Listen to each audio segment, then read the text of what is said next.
Tere! Minu nimi on Timo ja see on minu lugu sellest, kuidas Jumal mind leidis.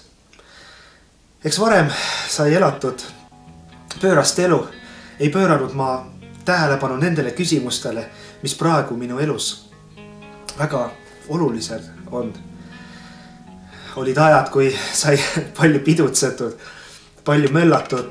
Esimene ülikooli kursusel ikka selline, et peod olid ikka pöörased. Muidugi seltskond oli selline, et ei teadnudki, kes seal peol on. Ja murrang minu elus juhtus siis, kui suri väga järsku minu isa. Ta haigestus vähki ja suri sisuliselt 2 kuu jooksul. Õnneks jõudis mu ema mulle helistada ja öelda, nad olid siis Ameerika Ühendriikides elasid, et ma jõudsin pileti hinna raha kuidagi kokku koguda ja ruttu Ameerikasse lennata. 3 päeva enne isa surma jõudsin ma kohale. Ja me olime kogu perega seal juures. See sündmus vapustas mind. See oli see hetk, kui Jumal puudutas minu südant. Sest minu maailmavaade, minu maailm pöördus järsku pahupidi. Kui varem olid olulised hoopis teised asjad, oli oluline see, mismoodi on kõige parem, ägedam, mõnusam, lahedam elada, siis see isa surma hetk, see pani mind mõtlema. Pani mind mõtlema, et mis on elus kõige olulisem. Missugused küsimused on elus kõige olulisemad. Ja see oli see hetk, kui ma hakkasin püüdlema, et tundma õppida Jumalat.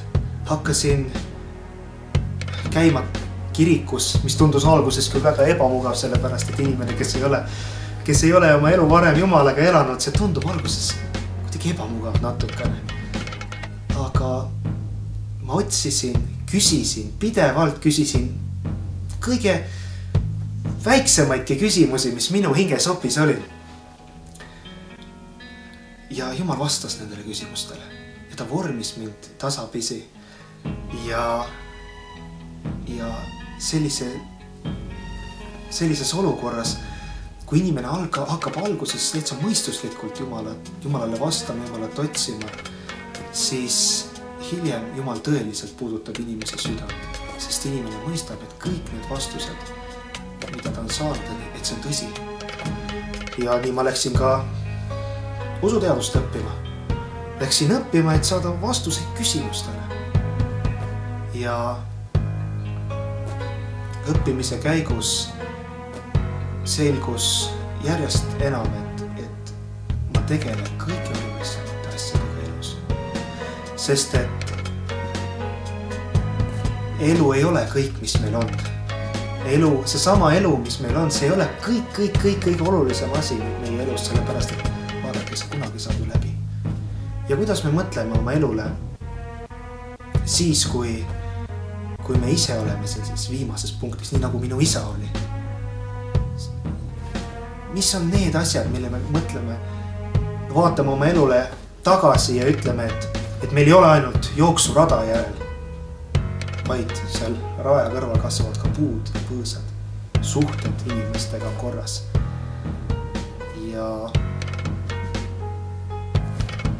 ma kutsun inimesi vastama Jumala kutsele.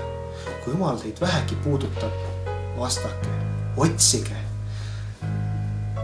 pingutage omalt poolt. Jumal avab teie silmad, aga teie omalt poolt vastake Jumalale. Ja Jumal ei jäta mitte kedagi kusagile vedelema.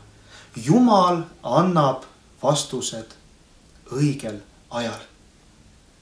Ja sellepärast pöördugem kõik Jeesuse suunas ja hõisakem tänu sulle, Jeesus.